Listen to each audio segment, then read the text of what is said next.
إن الحمد لله نحمده ونستعينه ونستغفره ونعوذ بالله من شرور أنفسنا ومن سيئات أعمالنا من يهده الله فلا مضل له ومن يضلله فلا هادي له وأشهد أن لا إله إلا الله وحده لا شريك له وأشهد أن محمدا عبده ورسوله يا أيها الذين آمنوا اتقوا الله حق تقاته ولا تموتن إلا وأنتم مسلمون يا أيها الناس اتقوا ربكم الذي خلقكم من نفس واحدة وخلق منها زوجها وبث منهما رجالا كثيرا ونساء واتقوا الله الذي تساءلون به والأرحام إن الله كان عليكم رقيبا يا أيها الذين آمنوا اتقوا الله وقولوا قولا سديدا يصلح لكم أعمالكم ويغفر لكم ذنوبكم ومن يطع الله ورسوله فقد فاز فوزا عظيما أما بعد فإن خير الحديث كتاب الله وخير الهدي هدي محمد صلى الله عليه وسلم وشر الأمور محدثاتها وكل محدثة بدعة وكل بدعة ضلالة وكل ضلالة في النار أما بعد فأعوذ بالله السميع العليم من الشيطان الرجيم رب اشرح لي صدري ويسر لي أمري واحلل عقدة من لساني يفقهوا قولي سبحانك لا علم لنا إلا ما علمتنا إنك أنت العليم الحكيم رب أعوذ بك من همزات الشياطين وأعوذ بك رب أن يحضرون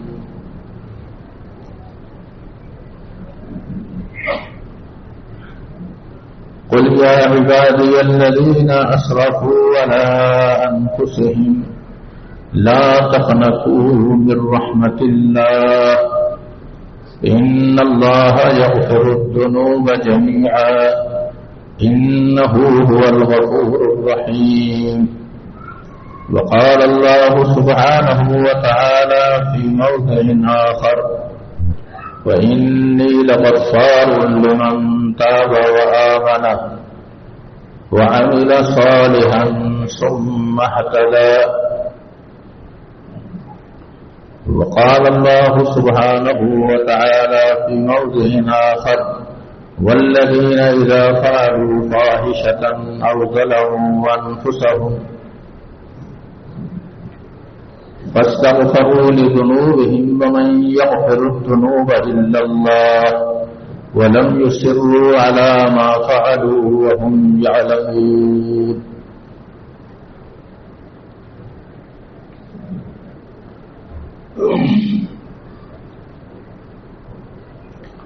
قرآن مجید فرقان حمید میں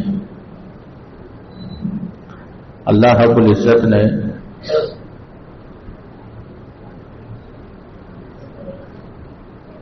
عمومی طور پر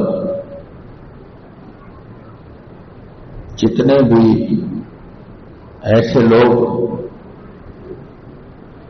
جن سے گناہ سرزد ہو گئے، ظلم ہو گئے، زیادتیاں ہو گئی، اور وہ توبہ کرنا چاہتے ہیں تو اللہ تعالیٰ نے انہیں عمومی اعتبار سے قرآن مجید فرقان حمید کے اندر اس بشارت سے نوازا، اور اللہ نے اپنے پیغمبر پر وحی نازل کر کے پیغمبر کی زبان سے یہ کہلوایا کہ قل، اے پیغمبر آپ کہہ دیجیے، یا عبادی الذین اسرفوا، آپ میرے بندوں سے کہہ دیجیے، اسرفوا علی انفسہم، جنہوں نے گناہ کر کر کے اپنے نفس پر زیادتی کی ہے، ان سے کیا کہہ دیجیے کہ لا تقنطوا من رحمت اللہ، تم اللہ کی رحمت سے نا امید نہ ہو۔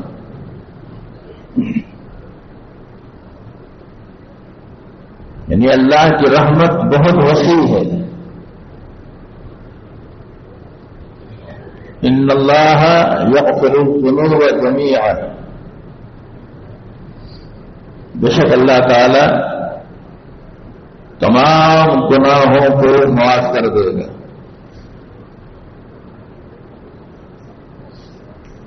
اسے فرمایا کہ اس کی تو شان ہی یہی ہے کہ وہ غفور بھی ہے اور رحیم بھی ہے۔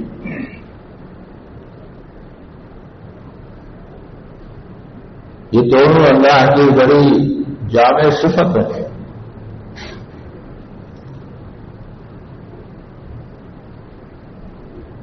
انسان اللہ کی رحمت سے، ایک گناہ گار اللہ کی رحمت سے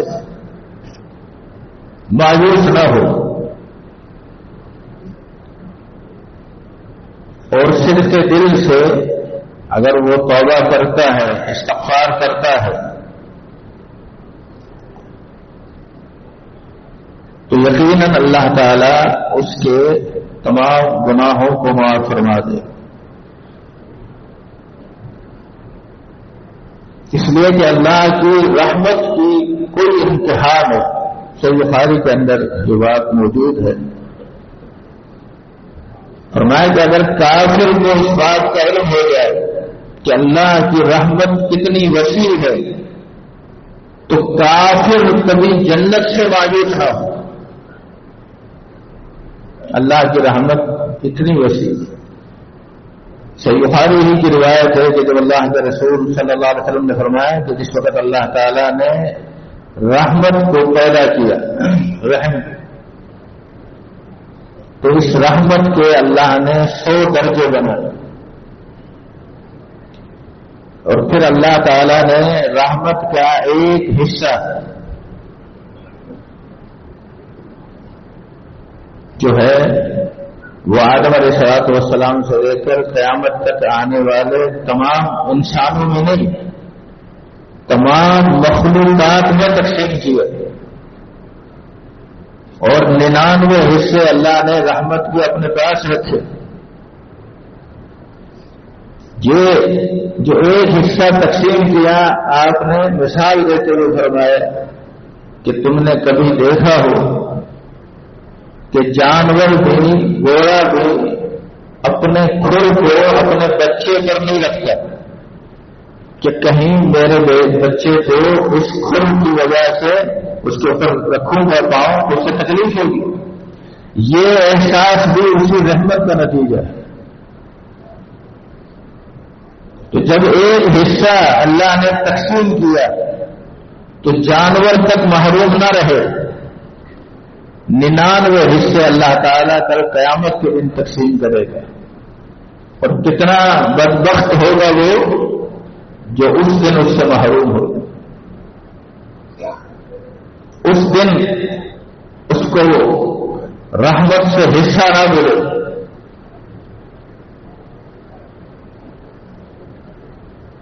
تو یہ ساری آیت کے اندر جتنے بھی الفاظ ہیں یہ سب قابل غور ہیں۔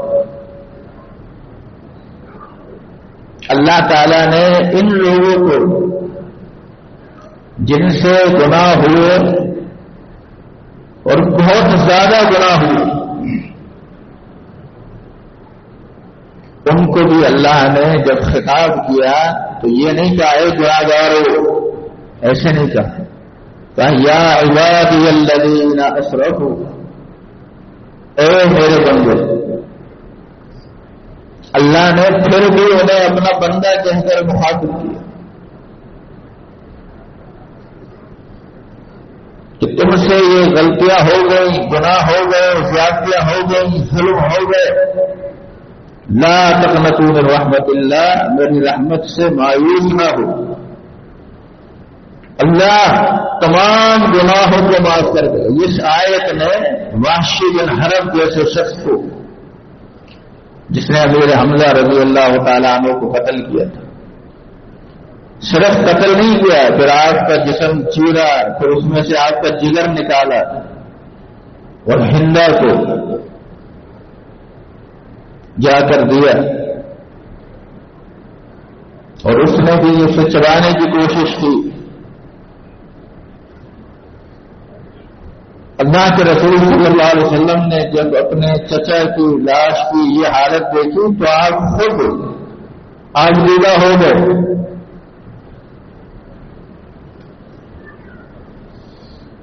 بلکہ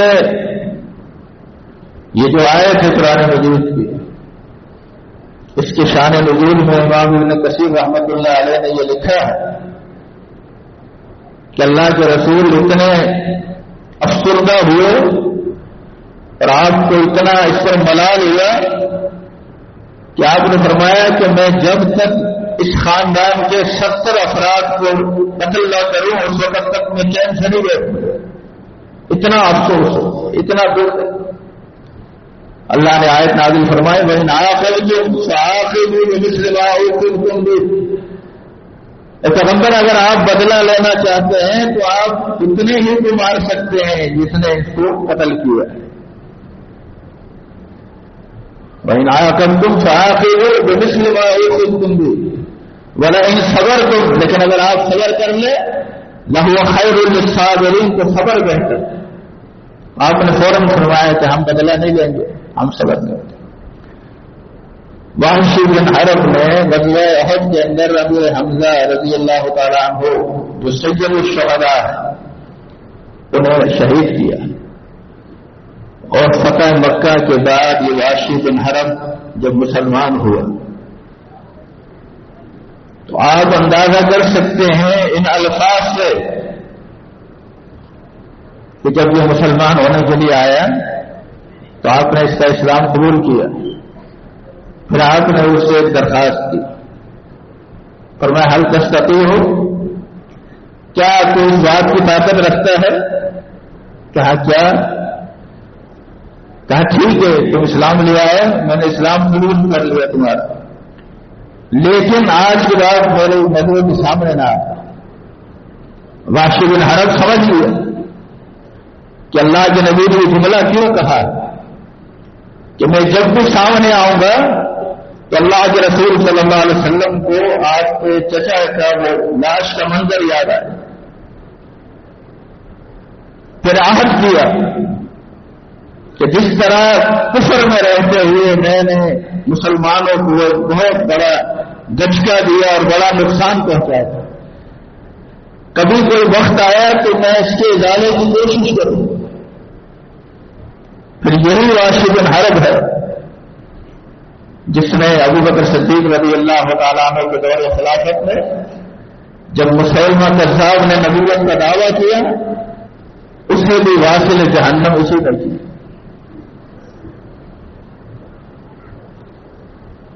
میں عرض یہ کر رہا تھا کہ اللہ تعالیٰ نے ایسے لوگوں کو خطاب کرتے ہوئے ایسے فرمایا کہ میرے بندو، مانا یہ کہ اللہ کو ان بندوں سے محبت ہے۔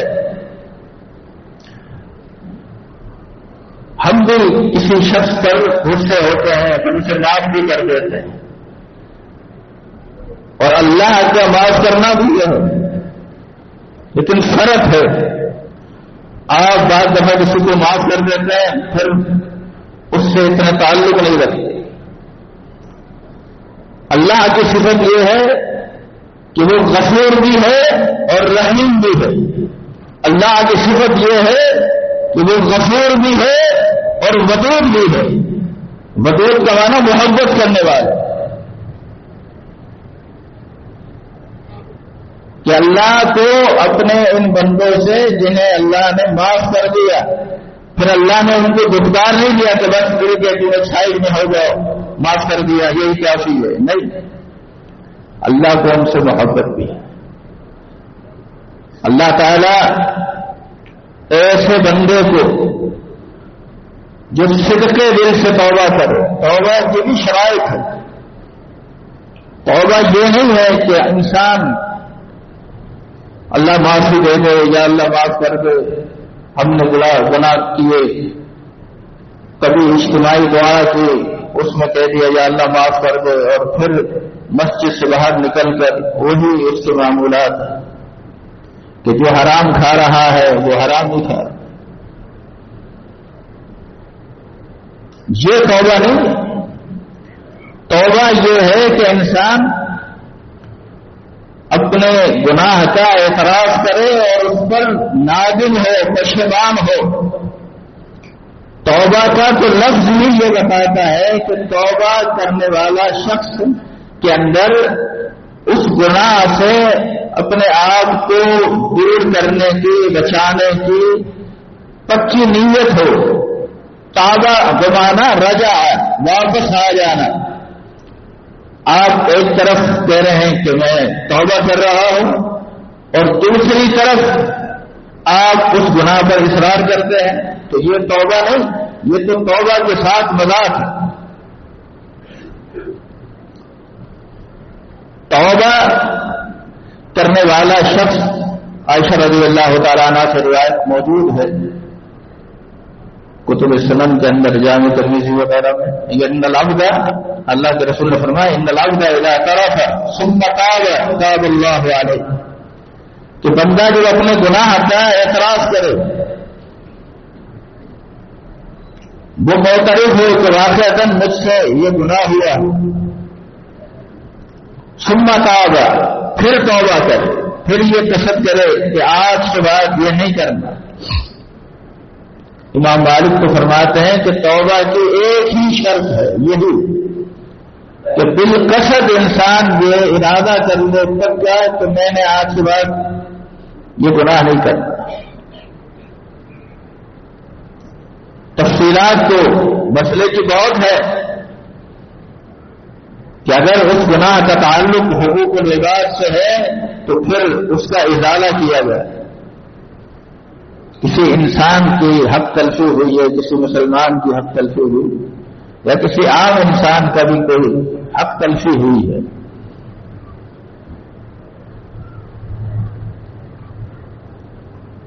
یہ معاملے معمولی نہیں، یہ معاملات بڑے حساس ہیں.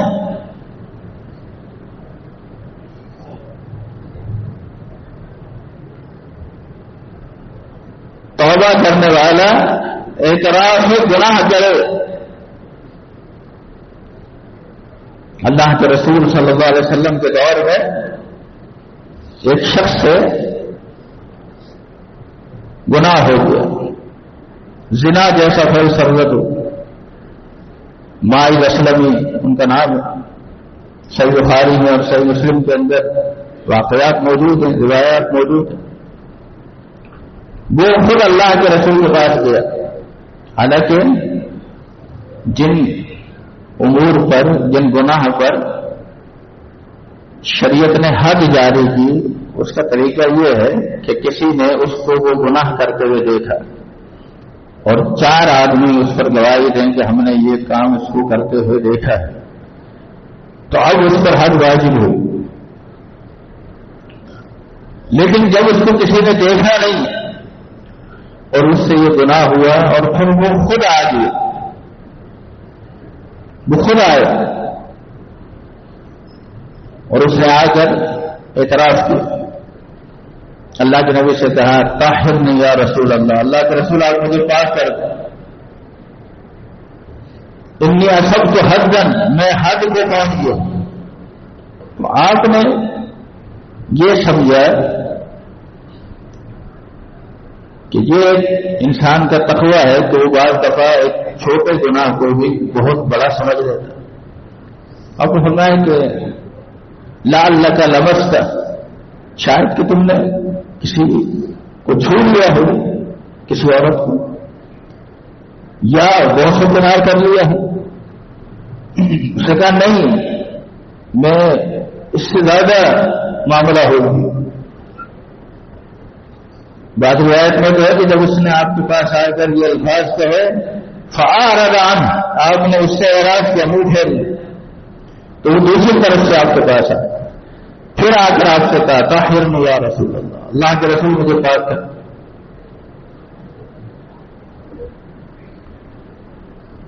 پھر آپ نے واپس اعراض کیا، 4 مرتبہ وہ آپ کے سامنے آئے. تب آپ نے پوچھا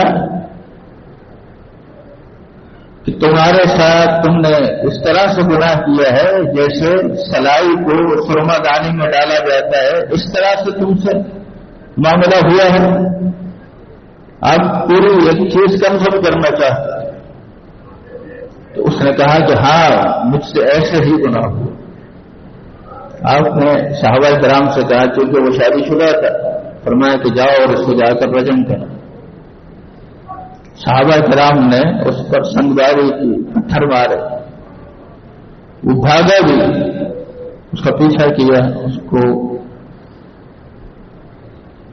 بالآخر وہ بہت ہوگی مر گیا. کچھ دن گزرے تھے اس واقعے کو کہ 2 صحابی آپس میں سفر میں اللہ کے نبی کے ساتھ باتیں کر رہے تھے. لوگوں کو بات کرنے کے لیے بس کوئی موضوع چاہیے، یہ ہر جگہ لوگوں میں یہ فطرت رہتی. کہنے لگے وہ جو مائز تھا اس نے آ کر اللہ کے نبی سے اس طرح سے بات کی اور پھر اس پر اس طرح سزا ہوئی، تمہارا کیا خیال ہے؟ اس نے اچھا کیا. دوسرے نے کہا ہاں میرے خیال میں بس وہ توبہ کر لیتا، اس کو کسی نے دیکھا تو نہیں تھا. دیکھو نا اس طرح آیا، پھر اس کو اس طرح پتھروں سے مارا گیا. روایت کا الفاظ ہے کہ اس نے یہ کہہ دیا کہ وہ کتے کی موت مارا گیا. اللہ کے رسول صلی اللہ علیہ وسلم نے جب یہ کلمات سنے، آپ نے ان دونوں کو بلایا. پھر بلانے کے بعد ایک مرے ہوئے گدھے کی طرف اشارہ کیا اور فرمایا کہ بہتر تھا تم اس مرے ہوئے گدھے کا گوشت کھاتے، تو یہ بھی حرام ہے، یہ بھی جائز نہیں ہے. ایک تو گدھا ویسے حرام ہے، پھر مرا ہوا، پھر اس کو مرے ہوئے کچھ دن گزر گئے تھے جس کا مطلب وہ پھول گیا تھا، اس سے تعفن پھوٹ رہا تھا. آپ نے فرمایا اگر تم اس کا گوشت کھاتے تو تمہارے لیے یہ بہتر تھا اس بات سے کہ تم نے مائز کے بارے میں ابھی تبصرہ کیا. تم تو اس کے بارے میں اس طرح کی باتیں کر رہے ہو، اور میں اللہ کا رسول یہ بتا رہا ہوں تم کہ وَإِنَّهَا لَتَفُوضُ فِي أَنْهَارِ الْجَنَّةِ، اس وقت وہ جنت کی نہروں میں موجے لگا رہا. تم کیا سمجھتے ہو؟ اللہ کے رسول صلی اللہ علیہ وسلم کی تربیت کا یہ اثر تھا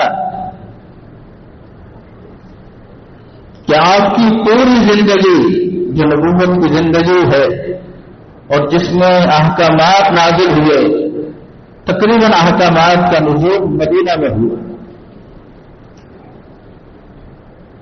آپ کی زندگی میں جو حدود کے کیس ہیں جس سے حد نافذ ہوتی ہے، وہ گنتی سے چند گنے چنے واقعات، اور یہ واقعات بھی اس میں بھی اللہ کی حکمت ہے کہ اس واقعات کا صدور ہونا اس میں امت کے لیے ایک رہنمائی ہے اور یہ بتانا ہے کہ اس کی عملی شکل کیا ہوگی. اگر کسی سے کوئی اس طرح کا گناہ ہو جائے تو اگر شریعت میں تلاش کیا جائے کہ اس پر اس کا مفاد کیسے ہو، تو یہ چند واقعات ہوئے. آپ کی تربیت کا اثر یہ تھا کہ مرد کو مرد عورتوں سے اگر کوئی غلطی ہو جائے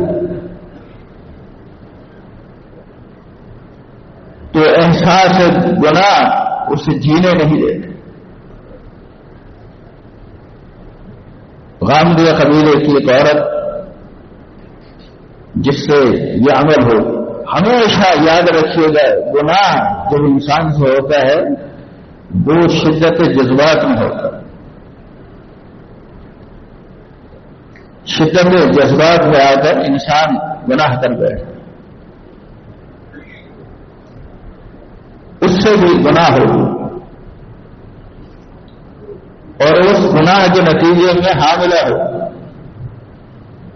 لیکن اللہ کے رسول صلی اللہ علیہ وسلم کے پاس آئی اور کہا طہرنی یا رسول اللہ، اللہ کے رسول مجھے پاک کر دیں.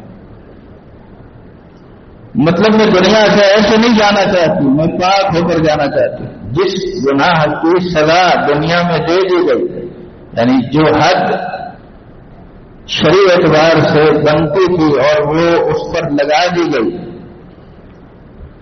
تو پھر ایسے شخص پر اس جرم کے بارے میں سوال نہیں ہو، اس گناہ کے بارے میں سوال نہیں. آپ نے اس سے کہا کہ دیکھو تم سے جو گناہ ہوا وہ تو ہوا، لیکن اب یہ بچہ ہے، شریعت اس کو ضائع کرنے کا نہیں کہتے، لہذا تم بچے کی ولادت کے بعد وہ پھر اس انتظار میں رہی، بچے کی ولادت ہو گئی، تب وہ اللہ کے رسول صلی اللہ علیہ وسلم کے پاس آئے اور کہا طہرنی یا رسول اللہ، اللہ کے رسول آپ مجھے پاک کر دی. یہ جو واقعہ ہے نا، اس واقعے کے پس منظر کو جو آپ دیکھتے ہیں اور یہ جو کچھ وہ بار بار اللہ کے رسول کے پاس آ رہی ہے، اس کا مطلب یہ ہے کہ وہ واقعتاً یہ چاہتی تھی کہ اللہ مجھے اس گناہ سے پاک کر.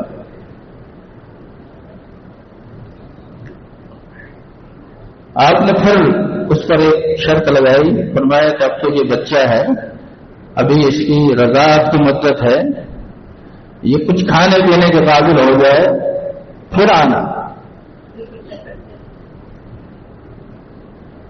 پھر اس نے بچے کو دودھ بھی پلایا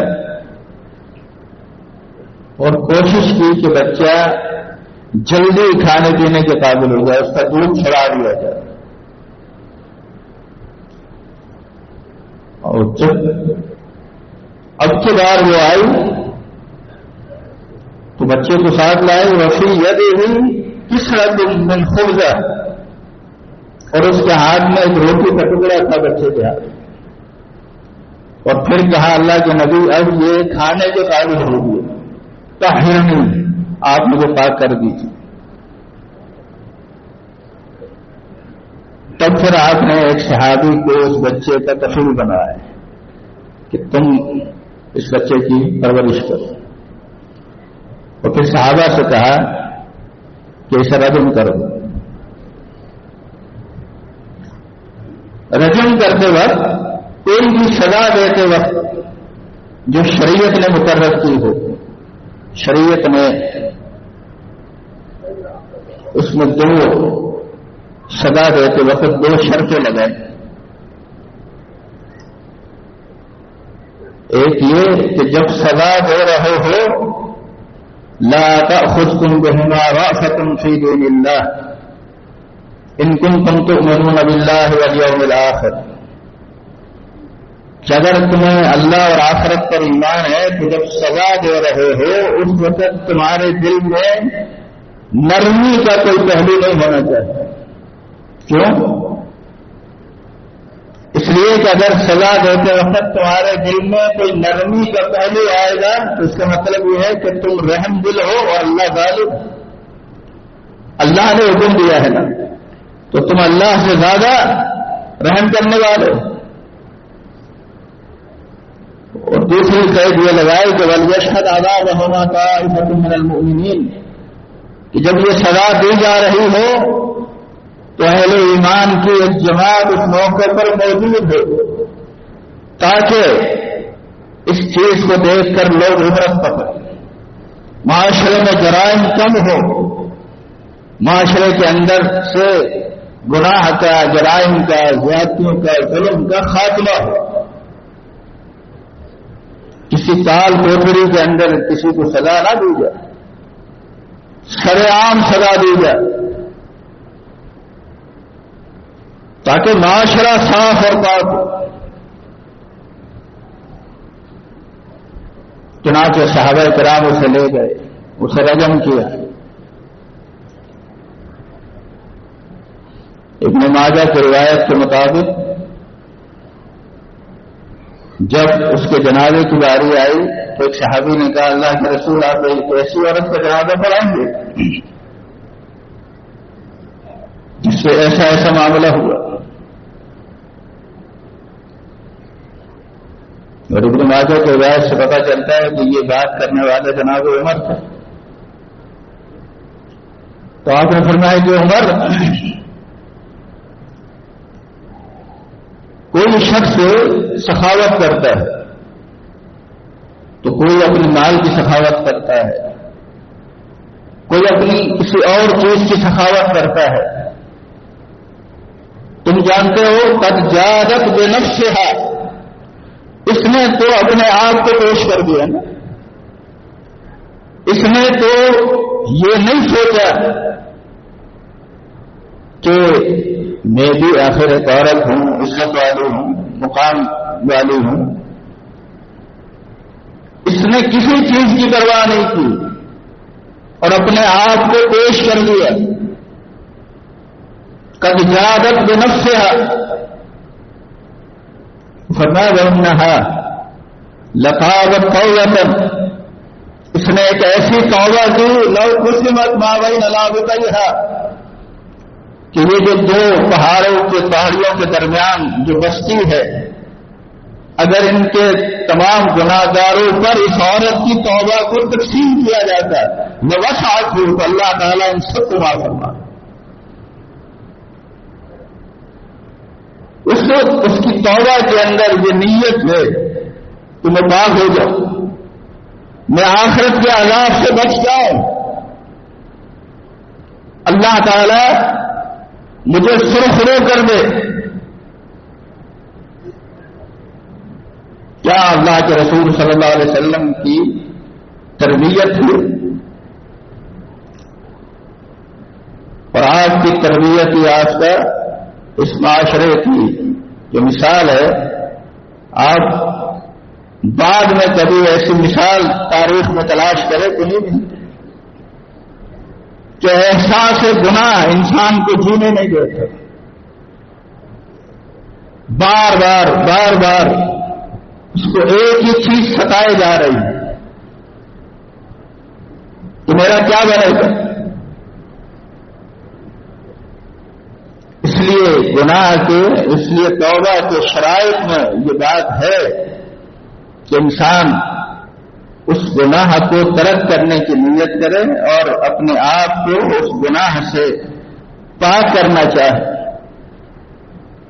استغفار کرے، سچے دل سے استغفار کرے۔ قرآن نے دوسری جگہ پر کہا کہ وَالَّذِينَ إِذَا فَعَلُوا فَاحِشَةً أَوْ ظَلَمُوا أَنفُسَهُمْ، جن لوگوں سے گناہ ہو جاتے ہیں وہ اپنے نفسوں پر ظلم کرتے ہیں،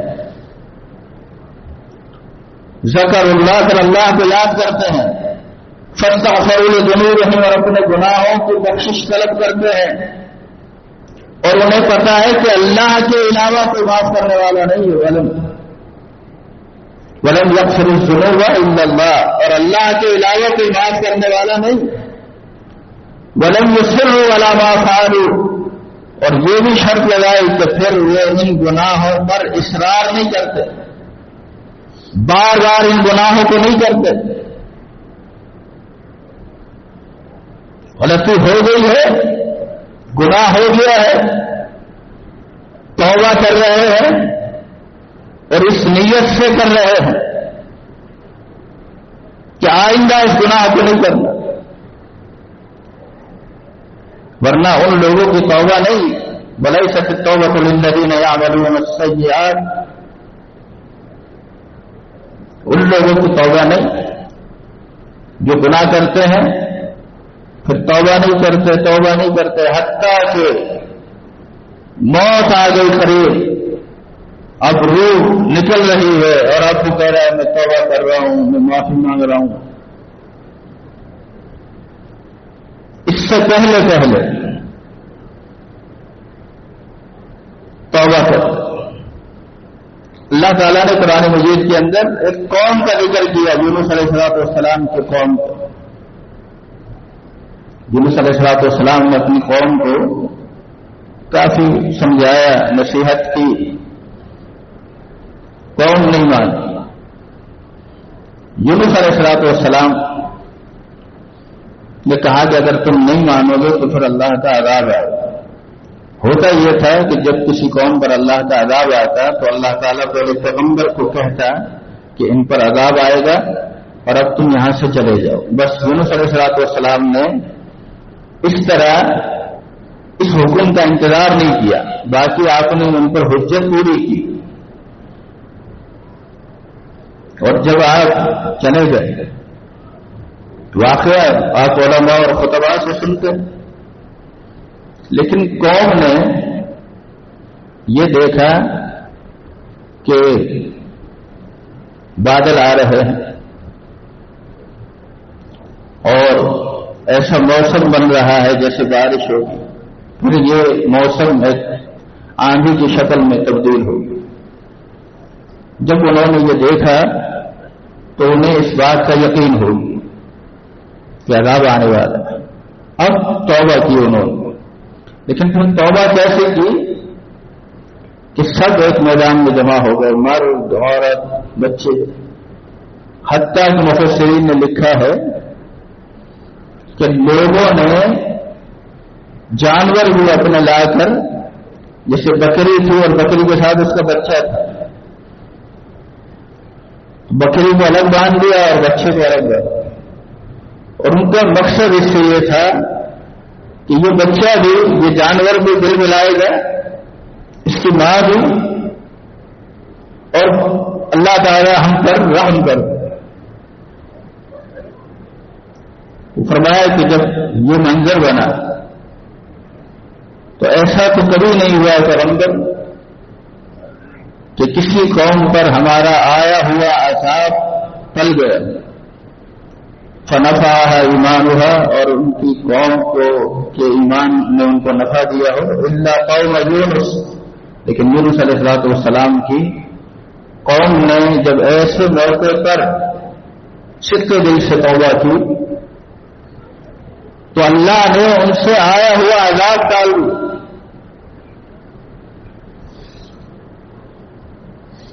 تو توبہ کے شرائط میں یہ چیزیں ہیں کہ انسان توبہ کے لفظ کا ایک ناجائز استعمال نہ کرے۔ توبہ کی رس سے توبہ حاصل نہیں ہوتی، عزم مصمم کے ساتھ، نیت کے ساتھ اپنے اس گناہ پر پشیمان ہو کر پھر توبہ کرو تو پھر اللہ تعالی یقیناً اس کی توبہ قبول فرمائے۔ تو یہ رمضان کا مہینہ تو توبہ کا بھی مہینہ ہے۔ وہ حدیث سامنے رکھے جس میں آپ نے فرمایا کہ جس نے رمضان کو پایا، من ادرک رمضان فلم یغفر لہ، اور پھر اس کی بخشش نہیں ہوئی تو باعث ایسا شخص اللہ کی رحمت سے دور ہو، اس پر پھٹکار ہو۔ تو اللہ کے رسول نے فرمایا کہ آمین، کہ جب ایسا موقع آیا، اتنا اللہ نے تیرے لیے اپنی رحمت کے دروازے کھول دیے اور پھر بھی تو اس سے مستفید نہ ہو سکا۔ اللہ رب العزت اس نقطے کو سمجھنے کی توفیق عطا فرمائے۔ اقول قولی ھذا واستغفر اللہ۔ ان الحمد للہ نحمده ونستعینه ونستغفره ونعوذ بالله من شرور أنفسنا ومن سيئات أعمالنا من يهده الله فلا مضل له ومن يضلله فلا هادي له وأشهد أن لا إله إلا الله وحده لا شريك له وأشهد أن محمدا عبده ورسوله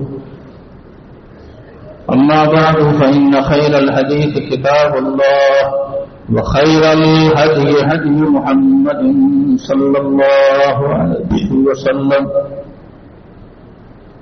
وشر الأمور محدثاتها وكل محدثة بدعة وكل بدعة ضلالة وكل ضلالة في النار. اللهم صل على محمد وعلى آل محمد كما صليت على إبراهيم وعلى آل إبراهيم إنك حميد مجيد.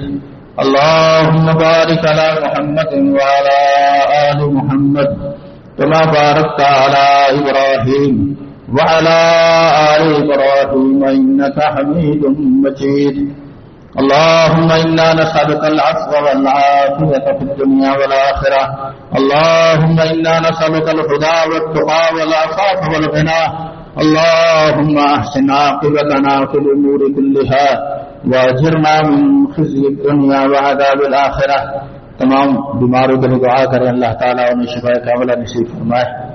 ہمارے بہت سے دوست احباب جنہوں نے دعاؤں کے تعلق سے کہا ہے، خاص طور پر یہاں مسجد کے نمازیوں میں جیسے اقبال بھائی ہیں اور اسی طرح حبیب بھائی ہیں اور انیس بھائی ہیں، اکرم بھائی ہیں، ان سب کے لیے بھی، اور جو بھی بیمار ہیں، مریض ہیں، پریشان حال ہیں، اللہ سب کو شفائے کاملہ عاجلہ نصیب فرمائے.